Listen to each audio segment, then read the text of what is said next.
চার ধরনের ভোটারদের আবারও নাকি দ্বিতীয়বার হিয়ারিং হবে। তাদের বাড়িতে নাকি আবার নোটিশ পাঠানো হবে এবং তাদেরকে আবারও নাকি ভেরিফিকেশন করতে হবে। তো দেখো, হ্যালো বন্ধুরা, ভোটারদের মাথায় এখন আকাশ ভেঙে পড়েছে। নির্বাচন কমিশন বিএলও অ্যাপে এমন একটি নতুন অপশন যুক্ত করেছে যার ফলে আগে ভেরিফিকেশন হয়ে যাওয়ার ভোটারদেরও আবারও দ্বিতীয়বার হিয়ারিং এ নোটিশ পাঠানো শুরু করেছে। আপনার কাছে কি কোনো মেসেজ বা বিএলও মারফত নোটিশ এসেছে? আপনি কি জানেন আপনার সামান্য একটা তথ্যের ভুলের জন্য 2026-এর ফাইনাল ভোটার লিস্ট থেকে আপনার নাম চিরতরে বাদ চলে যেতে পারে? আজকের ভিডিওতে আমি একদম বিস্তারিতভাবে জানাবো কোন সেই চার ধরনের ভোটার যাদের হিয়ারিং এখন বাধ্যতামূলক এবং কেন এই নোটিশ দেওয়া হচ্ছে। ভিডিওটি একদম স্কিপ না করে শেষ পর্যন্ত দেখুন। তোমরা যদি আমার চ্যানেলে নতুন হয়ে থাকো, চ্যানেলটিকে সাবস্ক্রাইব করে পাশে থাকা বেল আইকনটি প্রেস করবেন। ভিডিওটি যদি ফেসবুক পেজ থেকে দেখো, পেজটিকে ফলো করে দিবেন। চলুন ভিডিওটা শুরু করি। তো দেখুন, কেন এই দ্বিতীয়বার হিয়ারিং পাঠানো হচ্ছে এবং কেন এই দ্বিতীয়বার হিয়ারিং হবে। তো দেখুন বন্ধুরা, নির্বাচন কমিশন ভোটার তালিকায় স্বচ্ছতা আনতে এখন অনেক বেশি কঠোর। এতদিন আপনারা জানতেন নো ম্যাপিং কেসগুলোর হিয়ারিং চলছিল, অর্থাৎ যাদের 2002 সালের লিস্টের সাথে নাম মেলেনি। কিন্তু এখন কমিশন লজিক্যাল ডিসক্রিপেন্সি বা তথ্যগত অসঙ্গতি নিয়ে কাজ শুরু করেছে। বিএলও অ্যাপে নতুন ভার্সনে delivery of schedule hearing notice নামে একটি অপশন যুক্ত করেছে। এর মানে হলো আপনার দেওয়া তথ্যের মধ্যে যদি কোনো যুক্তিসঙ্গত সামঞ্জস্য না থাকে তবেই কমিশন সেটাকে পুনরায় যাচাই করার নির্দেশ দিচ্ছে। এবার আসি মূল বিষয়। দেখুন, সেই কারা চার ধরনের ভোটার। এই চার ধরনের ভোটারদের আবারও হিয়ারিং হবে। তো দেখুন, প্রথম ধরন হচ্ছে বাবা মায়ের সঙ্গে সন্তানের বয়সের পার্থক্য। দেখুন, এবার আসি, আপনারা যারা ফর্ম ফিল আপ করার সময় বাবা বা মায়ের নাম দিয়ে লিঙ্কিং করেছেন, তারা ভালো করে চেক করুন আপনার বয়সের সাথে আপনার বাবা বা মায়ের বয়সের পার্থক্য যদি 20 বছরের কম হয় তবে সেটাকে এখন বড় অসঙ্গতি হিসেবে ধরা হচ্ছে।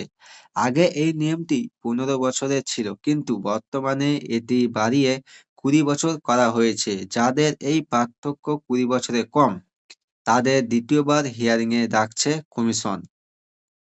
এবার দেখুন, দ্বিতীয় ধরনটি কি? দাদু বা দিদিমার সঙ্গে বয়সের ব্যবধান যাদের আছে তাদের আবার দ্বিতীয়বার হিয়ারিং হবে। তো অনেকেই নিজের নামের সাথে দাদু বা দিদিমার নাম লিঙ্ক করেছেন। এক্ষেত্রে আপনার এবং আপনার দাদু বা দিদিমার বয়সের ব্যবধান যদি 40 বছরের কম হয়, তেমন 38 বা 39 বছর, তবে সিস্টেম সেটাকে অটোমেটিক লজিক্যাল ডিসক্রিপেন্সি হিসাবে দেখাচ্ছে। এই ধরনের ভোটারদের বাড়িতেও নতুন করে নোটিশ পাঠানো হচ্ছে। এবার দেখুন, তৃতীয় ধরন কি? নামের বানান ও তথ্যের গরমিল। 2002 সালে পুরনো ভোটার তালিকায় আপনার বাবা বা দাদুর নামের যে বানান ছিল আর আপনার বর্তমান নথিতে যে বানান আছে সেটাকে যদি সামান্যতম অমিল থাকে তবেই নোটিশ জেনারেট হচ্ছে। যেমন ধরুন, পুরনো লিস্টে ছিল অরুণ কুমার আর বর্তমানে আছে শুধু অরুণ।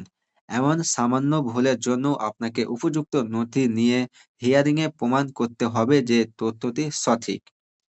এবার দেখুন, চতুর্থ ধরন, 45 বছরের বেশি ভোটারদের লিঙ্কিং সমস্যা, তাদের আবারও দ্বিতীয়বার হিয়ারিং হবে।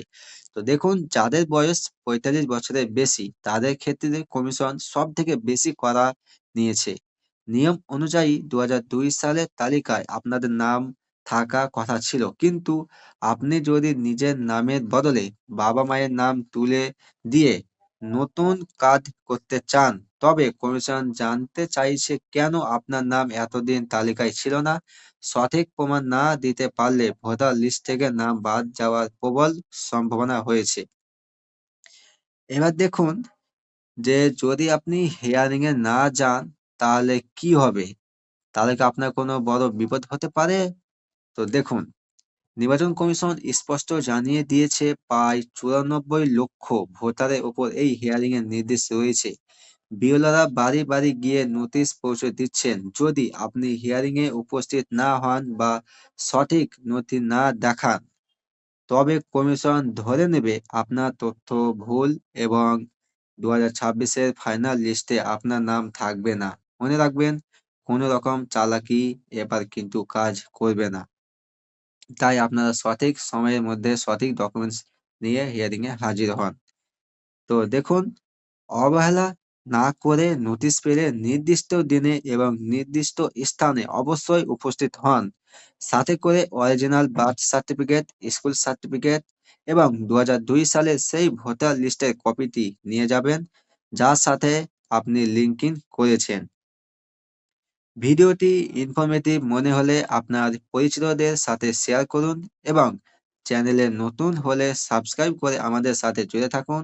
আপনার কোনো প্রশ্ন থাকলে কমেন্ট বক্সে জানান। দেখা হচ্ছে পরের ভিডিওতে। ততক্ষণ আপনারা সুস্থ থাকুন, ভালো থাকুন।